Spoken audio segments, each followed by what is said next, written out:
in New Light Video Magazine, Seeing in a New Perspective, April issue, Volume 13. Feature story, Mahatma Gandhi, Father of the Indian Nation, Dinosaurs and the Pyramids, Rolling Green Project, What a Load of Chicken Chit, Fool's Day, The Power Within, From Dummies to Digital, Juicing, Blending for Health, Treating Allergies Naturally, The Flower in the Ring Nebula, May Meteor Storm, catch the monthly music trivia, the celestial calendar, and the INLVM astrology forecast inside. To find out more, go to www.newlightvideomagazine.com or follow us on YouTube. We'll see you there.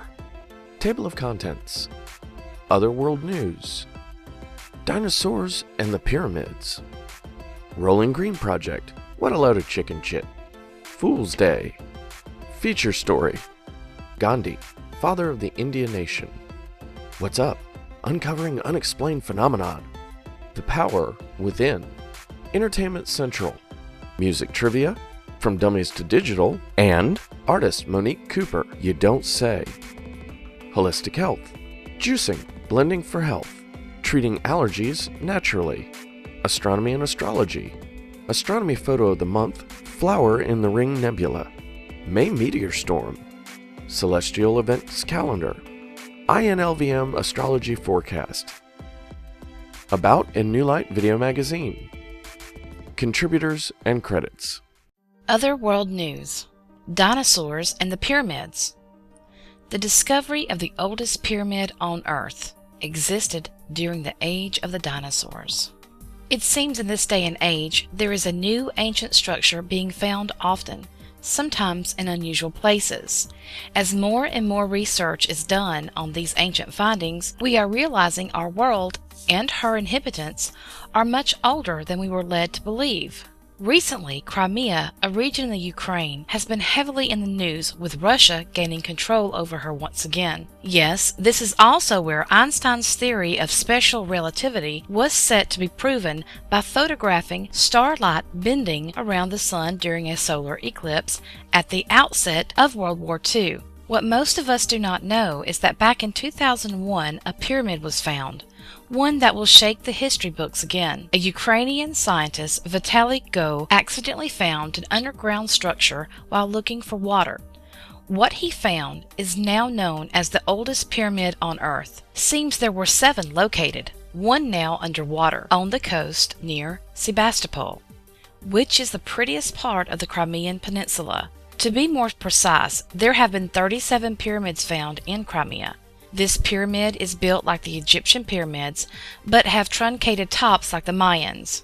Go stated that underneath the giant pyramid there was a small body of unknown origin in the form of a mummy with a crown on its head and about 1.3 to 1.4 meters.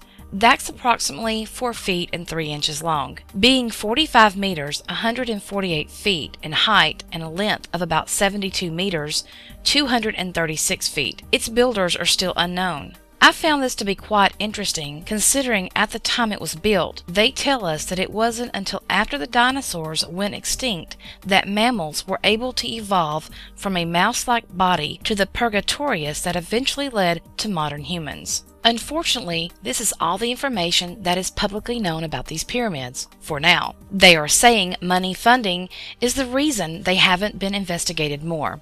As we all know, this is in the area that is considered a part of the cradle of creation. Now that Crimea is a Russian territory, maybe more will be revealed. This awesome find is now opening the floor to many, many questions. To bring some clarity of the timeline, American scientists guessed that this ancient civilization died out about 65 million years ago because of a giant meteorite. Who were these people? How did they build this? Who is the little body found? Is it their king or god? Are the Egyptian and Mayan pyramids all connected, and did they perform a certain function? Go stated these pyramids were man-made and radiates specific energy in certain periods. This I found very interesting considering that many believe that pyramids were made for energy use. touching on the Tesla's free energy theory. Many known pyramids align with constellations and with each other. Are we on the brink of discovering that some type of intelligent life has always been here? This is a very interesting time we find ourselves in. With all the disclosures, Earth unearthing her lost ancient secrets, where will this lead us? What really makes the finding of Crimean pyramids stand out is back in 2007, after an article written in The Guardian in September 2006 about the Bronze Age pyramids, is one of the scientists that supposedly assisted Go in discovering these pyramids located in the Lugansk region of western Ukraine, denies it. I'm not sure where the pyramid idea came from. The media got it wrong, says Klochko. We didn't find anything like an Egyptian pyramid, though the site is on a hill, but it's interesting enough in its own right. Klochko went on to state, "We don't have pyramids in Ukraine." There are those that do not or cannot believe any talk about Jurassic pyramids, stating that all of this talk is crazy thinking. Is it really? This can be a lot to wrap your mind around. Questioning the things that we think we know can be scary. Hopefully, we will begin seeing the layers peeled back to reveal more information that could maybe help us protect our planet so life can endure. I can't wait to find out more information about this. If you have more information, please post it to our Facebook page. We would appreciate your contribution. Thank you for listening and watching. I'm Stacy Hill, giving you a new perspective on other world news within New Light Video Magazine. When information is beyond belief, beyond conspiracy, or beyond the norm, then it's beyond news. Find out more at articlechase.com/beyond news.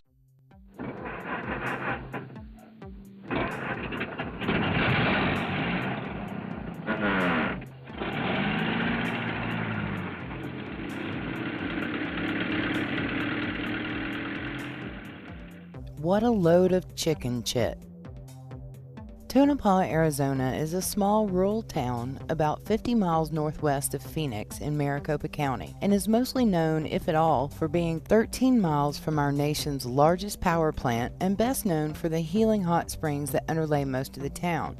So many might think it would be the perfect place for a new egg factory to move in, but only if you're not a Tonopah resident. The town of Tonopah has many of its residents in an uproar for good reason, and Rick and I decided to join in their efforts to keep this factory from ever being built. Since we decided to get involved, I started doing my research and have been truly appalled by what I've been learning. Chicken chit is a term used for the collection of waste products such as dead chickens, manure, urine, dander, feathers, and uneaten feed, all piled up into silos, lagoons, or incinerated for disposal. The chicken industry is one of the most polluting and environmentally harmful of all mass-produced products in our nation.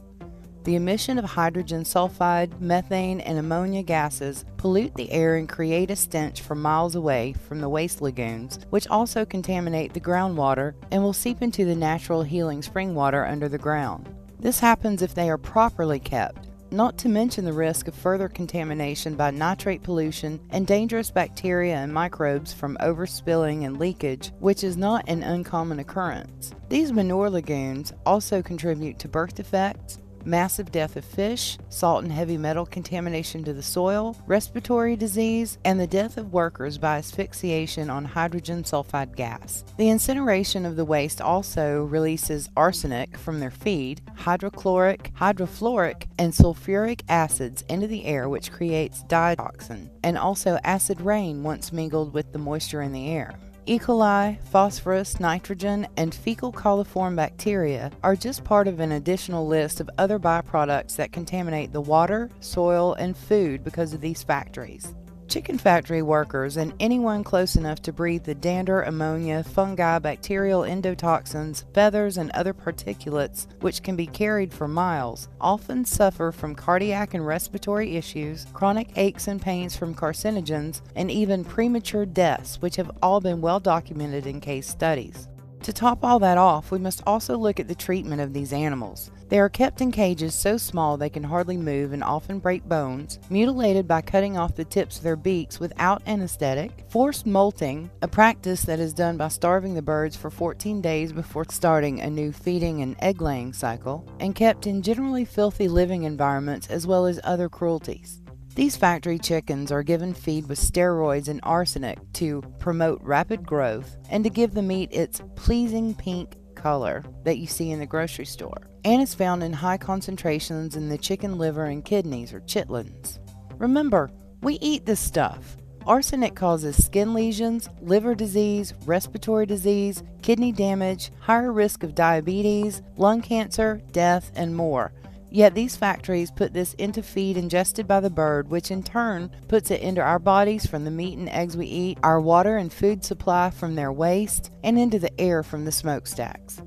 The steroids and growth hormones are given to the animals to promote increased growth for an earlier slaughter time, approximately 45 days for chickens, in turn reducing the amount of feed they consume to create an economic effect for the factories. For the consumer, however, this promotes several types of cancer, including breast cancer, obesity, man boobs, low sperm count, liver and kidney disease, and early puberty in children, among other adverse effects to the body's health and wellness. If all this information doesn't make you want to stop eating factory-produced chicken and eggs, you need to go over it all again. It definitely is ample reason not to want that factory as your next-door neighbor or even in your town.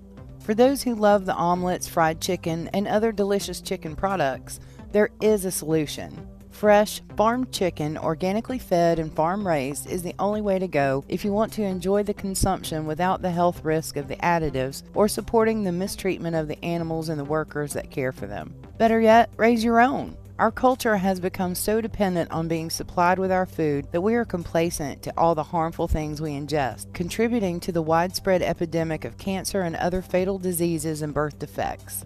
This is Samantha Phoenix with the Rolling Green Project for a New Light Video magazine, urging everyone to take a long, hard look at ways to make our consumption and our environment safer and healthier. Uplift, create, and share at Anahata Healing Arts in the Starland District of Savannah. www.anahatahealingarts.com. April Fool's Day, the historical day of pranks. April 1st is known in many countries to be a day of practical jokes and hoaxes, but many do not even know where the idea of this day came from. It's not a holiday, but it is shared in many different countries. So where did this particular day come from? Research led to April 1st, 1582, when implications were made of the Gregorian calendar. It seems this was a way of mocking those opposed, saying they were fools or fish that wouldn't adhere to this new calendar. I will add, fish are still a symbol of this in some countries to this day. It really surprised me to learn that this day of hoaxes has been popular since medieval times. Thinking more on how the people would protest, at times passive-aggressively, and about things back then, this quirkiness began to make sense. In 1582, the implications of the Gregorian calendar caused a great uproar. It shifted the new year from being one of a week-long celebrations and gift-giving, which was March 25th through April 1st, to one single day, January 1st. The fools or fish was a gag or prank the supporters would throw on the people that would still celebrate the beginning of April as the new year. In France, an April Fool is called a Poisson d'Avril, April fish, as this could give reference to the young fish that appeared in streams around this time of year, are more easily caught than the older, cagier fish. It seems this Fool's Day has been mentioned in a wide variety of writings, such as Flemish poet Edouard de Denay, who wrote of a nobleman that sent his servants on a foolish errands on April 1st, 1686. From posting false stories, as Denmark and Sweden might, or putting paper fish on people's back in France, to Iran, which has been celebrating this prankish holiday since 536 BC. No matter where you are in the world, it seems everyone loves and wants a day to be the jokester and bring laughter and gags to all they come in contact with. I guess everyone loves to pull something over another's eyes, unless they are the ones being pranked. So, to all you pranksters out there, now you know there is a long history behind this day. It's your day to be the trickster you are inside. To those that might be in their path, try to have a sense of humor and know they are just trying to keep the traditions going. Laughter is good for the heart. Happy April Fool's Day. I'm Stacy Hill with a New Light Video magazine. Reiki attunement classes with Reiki Master Instructor Reverend Stacy Hill For more information, send an email to revstacyhill@gmail.com and start a journey in Reiki today. Feature story: Mahatma Gandhi, October 2nd, 1869 to January 30th, 1948, father of the India nation. We see his name every day in posts on Facebook quoting his spiritual, political, and enlightening words. He seems to be a man of peace and love, one of civil rights for the highest good of humankind. Mahatma Gandhi was the preeminent leader of Indian nationalism in British-ruled India. He employed nonviolent civil disobedience, led India to independence, and inspired movements for civil rights and freedom across the world. He trained in law, a barrister, at the Inner Temple in London, and began his human rights path in South Africa as an expatriate lawyer. There he would face much discrimination, which pushed him further on his path of equality. It was only in 1906, after leading a regiment of 20 Indian men for the British in their war against the Zulu kingdom in Natal, he decided that it was hopeless to directly challenge the overwhelming military power of the British Army. He decided it could only be resisted in non-violent fashion by the pure of heart. Gandhi returned to India in 1915, where he led a protest against excessive land tax and discrimination. In 1921, he assumed the leadership of the Indian National Congress, which placed him in the role where he could bring about nationwide changes. Whether it was a campaign to end poverty, supporting women's rights, or building religious and ethnic amity, he was about seeing freedom and equality and achieving self-rule. Were his ideas that outlandish? Is it out of the world to think that we can live in balance with each other in spiritual unity? Some say that isn't possible, yet when we have a drastic disaster, we all pull together. Gandhi's world is very different and yet the same as our world today. But the message he carried is being heard in millions of people's hearts around the world for freedom and religious unity. Being witness to 2 world wars, he stated in response to India not aiding Britain in World War II the importance to launch a non-violent movement. Gandhi clarified that the movement would not be stopped by individual acts of violence, saying that the ordered anarchy of the present system of administration was worse than real anarchy. He called on all congressmen and Indians to maintain discipline via ahimsa and karo yamaro, do or die, in the cause of ultimate freedom. Although imprisoned for 2 years by the British in 1942 with his entire Congress Working Committee, Gandhi experienced great loss with the passing of his secretary and then his wife, yet he held tightly to his beliefs. Mahatma Gandhi was assassinated in 1946 on his way to a prayer meeting. Gandhi's memorial, or Samahadi, at Rajghat, New Delhi, bears the epigraph Ha Ram, which may be translated as O God. Although this statement has been disputed, these are widely believed to be Gandhi's last words after he was shot. Prime Minister Jawaharlal Nehru addressed the nation through radio. Friends and comrades, the light has gone out of our lives, and there is darkness everywhere. And I do not quite know what to tell you or how to say it. Our beloved leader, Bapu, as we called him, the father of the nation, is no more. Perhaps I am wrong to say that. Nevertheless, we will not see him again, as we have seen him for these many years. We will not run to him for advice or seek solace from him. And that is a terrible blow, not only for me, but for millions and millions in this country. Jawaharlal Nehru's address to Gandhi. I can see many similarities in our world today, just as Gandhi faced in his time. There seems to be protests around the world in our present day for equality, freedoms, human civil rights, and to stop poverty. Gandhi never spoke truer words when he stated that it was hopeless to directly challenge the overwhelming military power, and that it could only be resisted in non-violent fashion by the pure of heart. Some would argue that force against force is the only way. But is it? Are his ideas of unity just good ideas? Evolution is the change in the inherited characteristics of biological populations over successive generations. Evolutionary processes give rise to diversity at every level of biological organizations, including species, individual organisms, and molecules such as DNA and proteins. Thank you for listening and watching. I'm Stacy Hill, sharing the father of a nation, Mahatma Gandhi, for a New Light Video magazine. The Veil, Gifts for the Mind, Body, and Spirit. Visit them online at theveil.storenvy.com.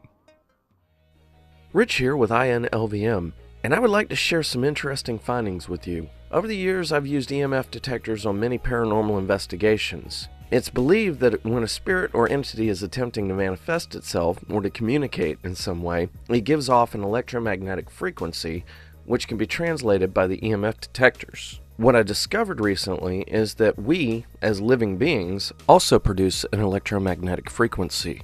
How those frequencies affect us and the world around us is what I hope to uncover over the course of this investigation.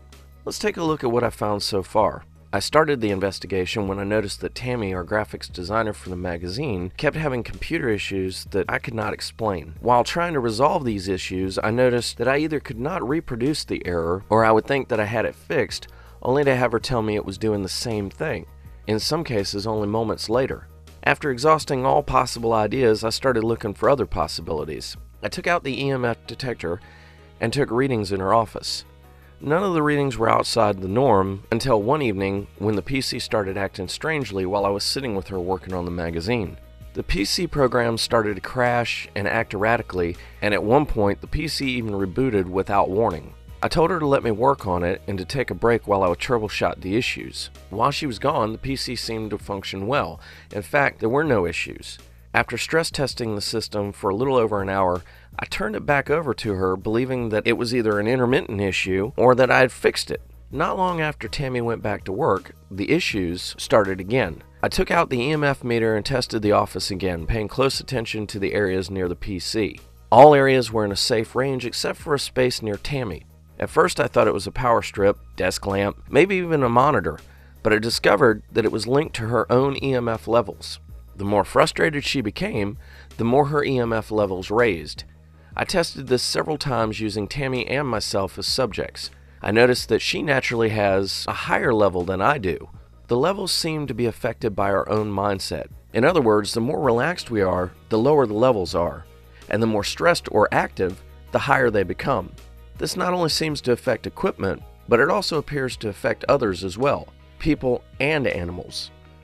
The closer our levels are, the more in tune, for lack of a better term, we seem to be, while the farther apart our levels become, the more likely we are to have conflict. I have worked as a tech for several years, and this discovery sheds a whole new light on some of the issues I've seen. On days when things are going well, it seems so easy to resolve any issues that come up, but on those crazy days we all have from time to time, look out. This knowledge has also led me to wonder if the saying animals can smell fear is true, or if they really are picking up on changes in our EMF levels and responding. Is this EMF level what some people call the human aura? Only time and more research can tell for sure. Thank you for watching, listening, and contributing. History, hauntings, happenings. Find your truth with Sixth Sense World. www.sixthsenseworld.com. Entertainment Central! Music trivia time. The answer to last issue's trivia question. What instrument escalated from 228,000 in 1950 to 2.3 million in 1971 in sales? The guitar. Thanks to the growing popularity of rock and roll, the guitar became a hot seller to many aspiring rockers. This helped guitar sales skyrocket to 2.3 million sales by 1971. This issue's trivia question. Are you ready? After 1978, what musician didn't have another platinum album until The Icon Is Love was released in 1994? No cheating and looking it up. Can you guess it? Look for the answer in next issue, baby. And a new trivia question.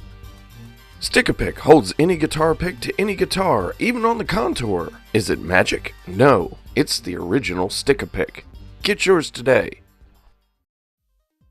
From dummies to digital, the evolution of motion picture effects.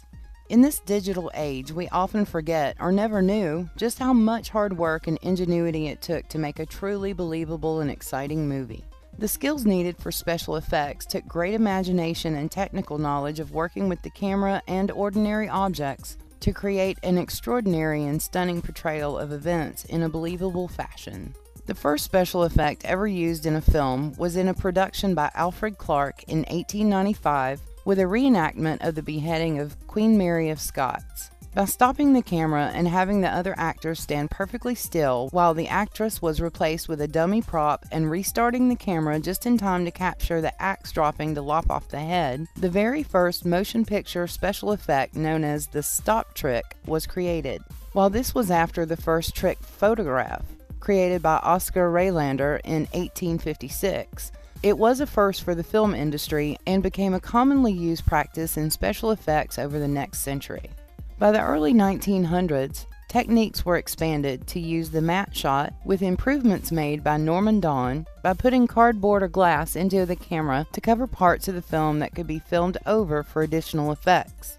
This also led to the invention of multiple exposures, dissolves, time-lapse photography, and hand-painted color techniques. Nearing the middle of the 20th century, motion film effects were improving with practices using double exposure, rear projection, matte compositing, and creating molds from the actor's face to fit a more realistic mask, which opened up the door for the science fiction and horror genres to leave an impressive mark. It was also during this time that animation, claymation, and miniature models became a regular practice in creating the desired effect to make the unbelievable look believable on film. Ray Harryhausen made stop-motion animation a landmark in special effects with his compositing techniques, bringing even more versatility to the motion picture industry and adding an ability to bring the impossible and unusual to life. During the 1950s and 60s, using lens flare, chroma blocking, known as blue screen or green screen applications, and a multitude of other improved and enhanced techniques were fully implemented to create a realism in films unlike any before. The practices of special effects were striving to make the people watching believe that what they were seeing was just as real as the actors in the film. A lot of trial and error went into the development of these effects, challenging the creativity of those involved to continually produce that realistic appeal. By the 1990s, CGI, short for computer-generated imagery, began to be used as the digital age was born. The flat 2D graphic, or a 3D mesh graphic, was merged with the images captured with a film or digital camera. This allowed for a more cost-effective way to produce spectacular and dramatic effects, removing much of the trial and error in creating a specific imagery on a camera, but also removed some of the more realistic feel and reaction during the filming process. Disney's production of Tron was the first film to fully use CGI for its creation, mingling it with cuts from live actor interaction, which paved the way for some of the more current movies, like Toy Story, Avatar, The Hulk, and many others. While mechanical and visual effects have not become a complete thing of the past, the usage of CGI has in many ways opened the door for creating worlds and creatures that would be nearly impossible to reproduce with the practical techniques, while creating that sense of realism. Many movie fans are torn between the CGI and the FX techniques of the 20th century's filmmakers. Where some feel that the CGI has lost the realistic and artistic implementation used in previous techniques, others feel the CGI enhances the ability to create a wider spectrum of sets, landscapes, and creatures that would otherwise seem less realistic. As a movie buff that loves the special effects, I personally feel it takes a collaboration of the practical effects and the CGI to make the most realistic and exciting visual effects we currently see in film. So what do you think? Visit our site at www.INLVM to share your views and ideas about the world of special effects and give us your opinion about whether you think the CGI has enhanced or cheapened the overall outcome of our nation's largest entertainment industry. Thank you for listening and watching. This is Samantha Phoenix with a New Light Video Magazine. Finally Film Productions. To find out more, contact Rich Lane at richlane777@gmail.com. Entertainment Central's featured art by Monique Cooper. The title is You Don't Say. When we asked Monique what her inspiration was, this is what she told us. My Nana was my first inspiration. She was an artist in her own right. But mostly now, it's the people I meet. Being an Army wife, I meet a lot of people and the beauty around me. I asked her if this piece had a story, and I really liked her answer, so I wanted to share it with you. Not sure it really has one other than what people decide the story is.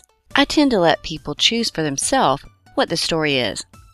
Keeps their imagination healthy.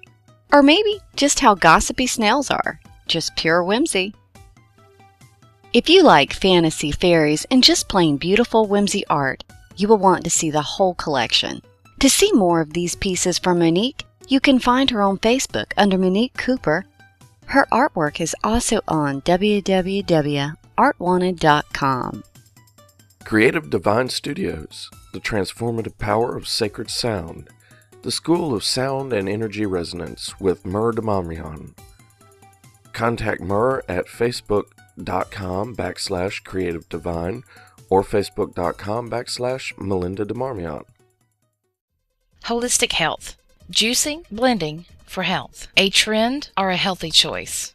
Getting our bodies healthy and eating healthy is of great focus for many people at this time. The popular method every news rack magazine, talk show, and even TV news raves about as a method of achieving a healthy body is juicing or blending. Juicing or blending is supposed to give your body the direct minerals, nutrition, of the fruit or vegetable that cooking is said to take away from the food's nutrition. The idea of putting vegetables and fruit together is not really a favorable thought for most people, but can this method really help us get a more healthy, balanced body? There have been many diets out there, such as eating strictly raw foods, eating protein and low carbohydrates, or just eating balanced meals and counting calories that are all supposed to make you have a healthy, lean body. So, is juicing or blending any different? Before we discuss the pros and cons, let's first touch on the difference between the two. Juicing is when the juice and nutrients are extracted from the fruit or vegetable, discarding the skin or what they call the ingestible fiber. It is believed that without the fiber, the body can digest faster, causing it not to work hard, thus going into the bloodstream quicker. Blending is when you chop up the whole vegetable or fruit, including skin fiber. One thing that fits for both is you must drink the smoothie quickly as light and air destroy the nutrients. This seems quite easy to do and sounds perfect for breakfast. About a week ago, I decided to try this out and just see how it goes. I blend using the Magic Bullet blender. I decided to go with this route because I feel that my body needs the fiber it's feeling and helps the functions of the body. Blending helps create a slow burn.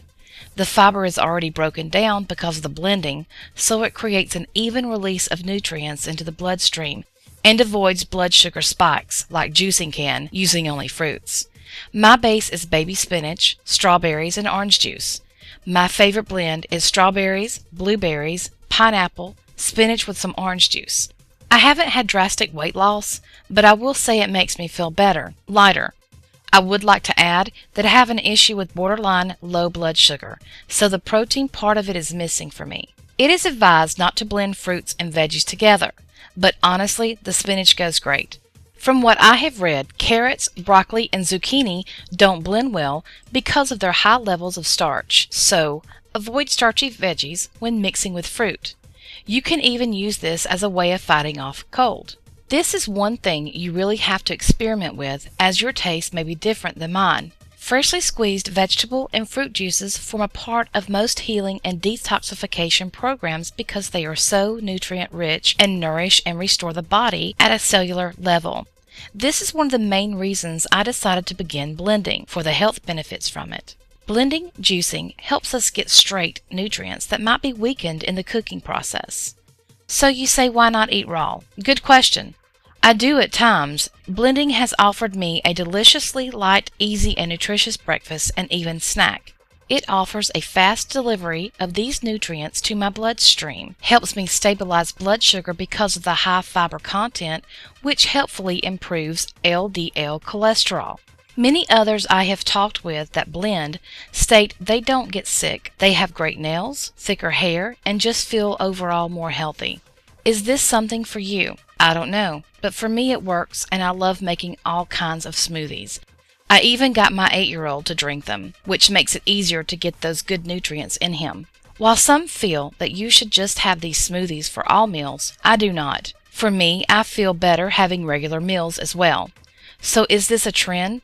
Possibly, but it is good for you and it's safe and healthy. Is this for you? I would give it a try. If nothing else, it would be a great healthy breakfast on your way out the door in the morning. Live healthily and long. I'm Stacy Hill in New Light Video Magazine. From the Ground Up, Lapidary, Wire Wrapping, and Custom Jewelry Designs by Marty Farley.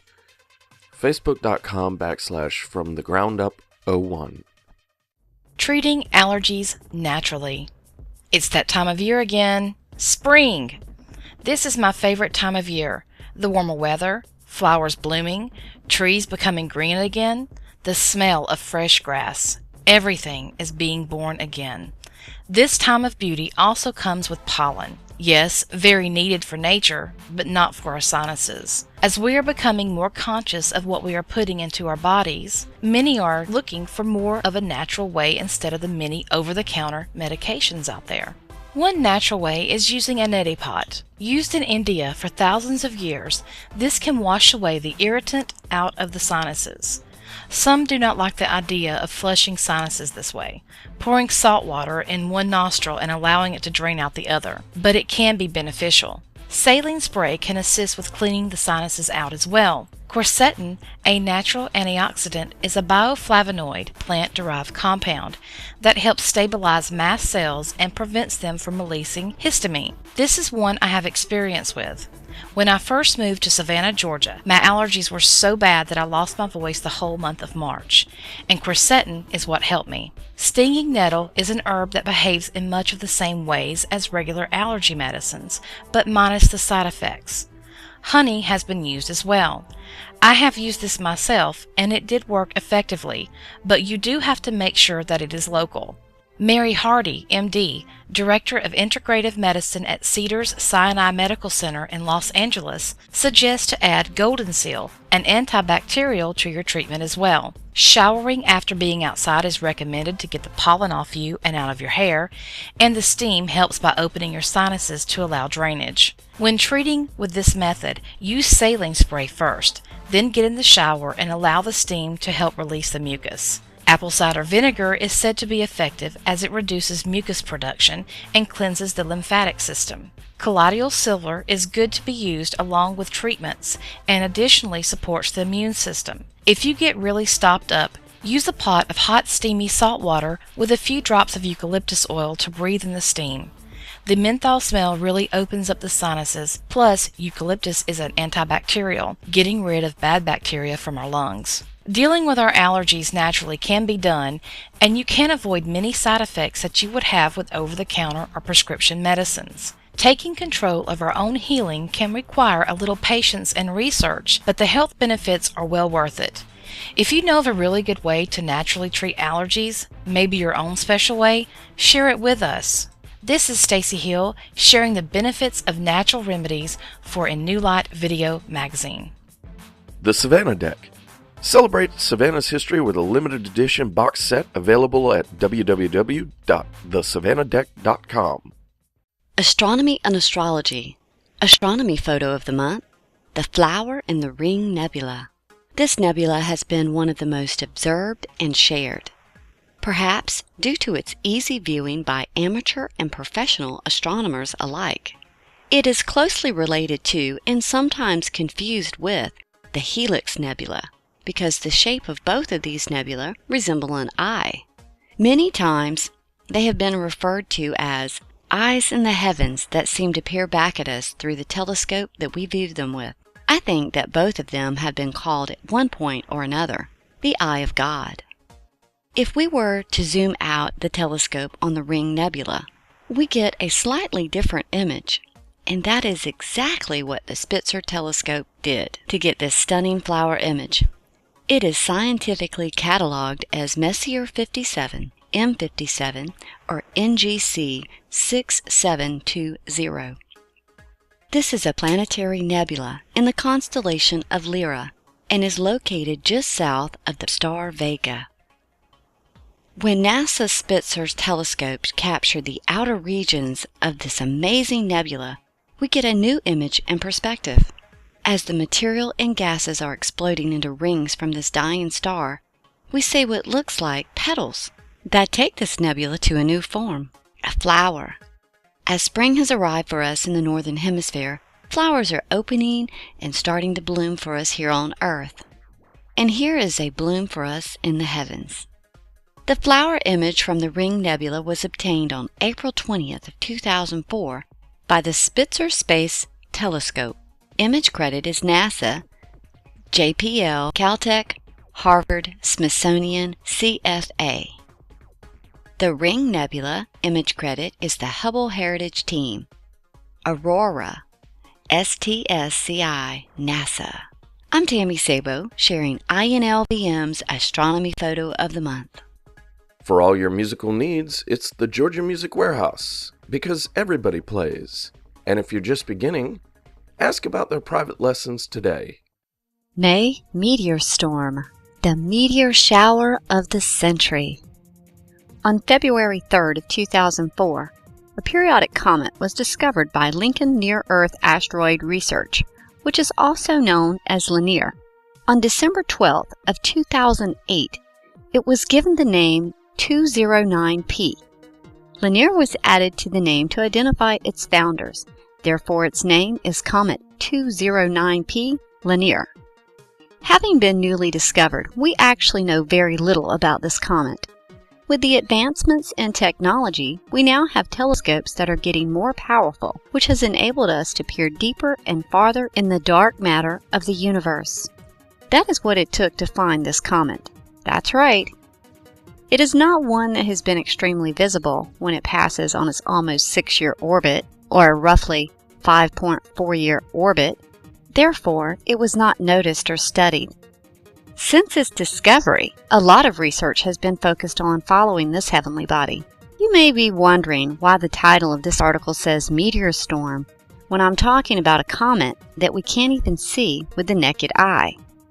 This story only starts with the comet. It is more about what it will be bringing with it as it makes its pass by Earth in May and swings around the Sun.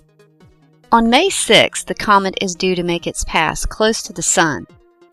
It is predicted the tail of this comet will pass close by Earth on May 24th, scattering debris that they say was accumulated from 1803 through 1924.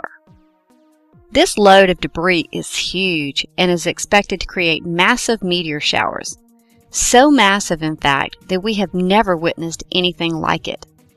Researchers are only guessing at this point, but they all agree that there could be anywhere from 100 to 400 per hour of meteors flying through our night sky on May 24th of 2014.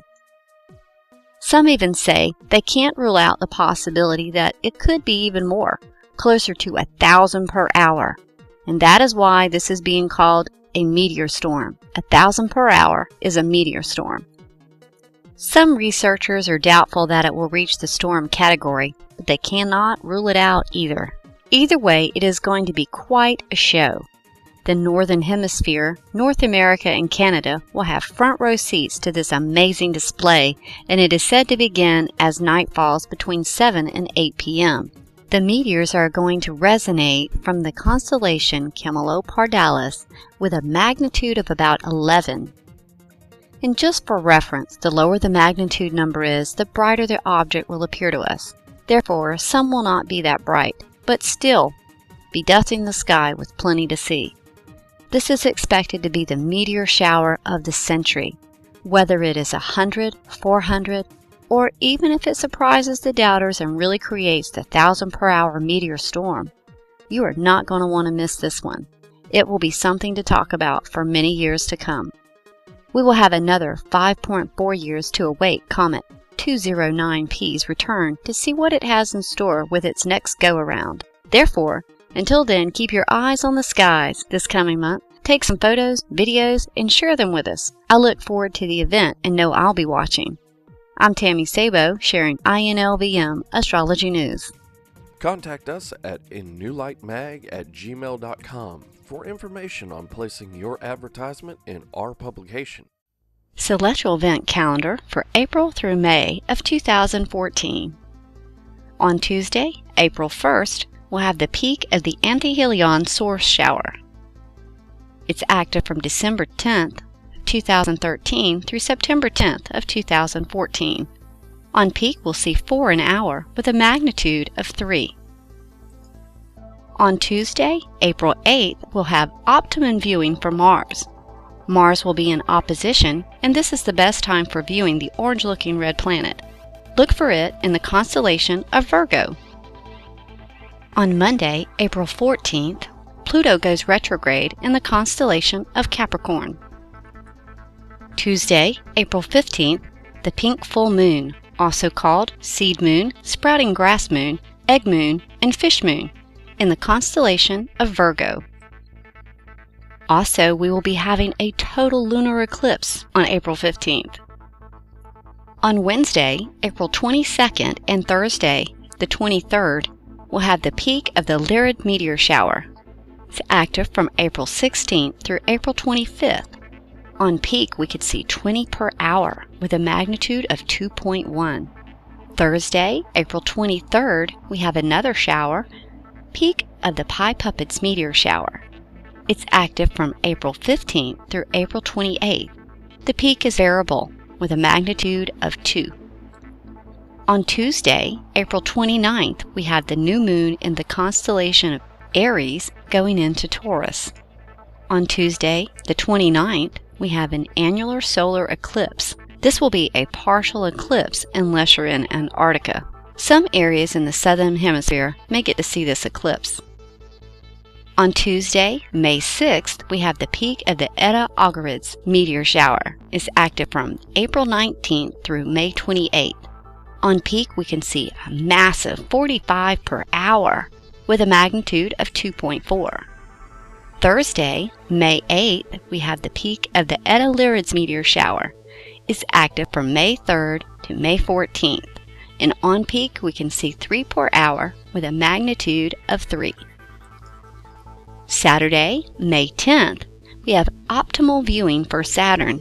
Saturn will be in opposition, and this is the best time for viewing.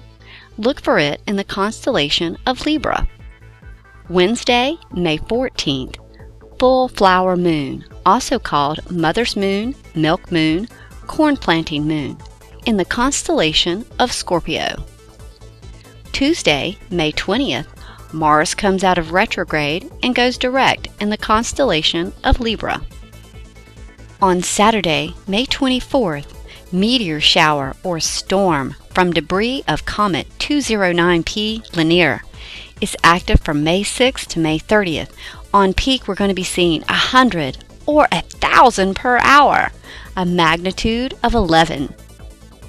Wednesday, May 28th, new moon in the constellation of Gemini. That concludes our Astronomy Outlook celestial events. I'm Tammy Sabo with a New Light Video Magazine. INLVM Astrology Forecast, April and May 2014 Outlook. Greetings, astrology seekers. We are into April, and there are a great deal of astrological influences happening around us during April and into May that are likely to be intense at times. In the astrology world, we have been waiting for April to come since January because it shows great signs for quick and positive changes. Up until this point, many of us have felt like we have been in a holding pattern, evaluating and making plans. On the forefront of April's arrival, now is the time for action. This is when dreams that have been made can be realized in very tangible and physical ways. Let's take a look at some of the major influences that will be happening and how they will be affecting us, as well as when they will occur. Tuesday, April 14th, Pluto goes retrograde in the constellation of Capricorn. This makes for a great deal of soul-searching on personal levels that urge us to investigate the choices we have made in our lives as well as relationships. This is a phase of clearing and often leads us to get ready to let go of things we no longer need or that serve us. Pluto governs the world outside of us and can often relate to world issues. This indicates difficult times when it comes to world events.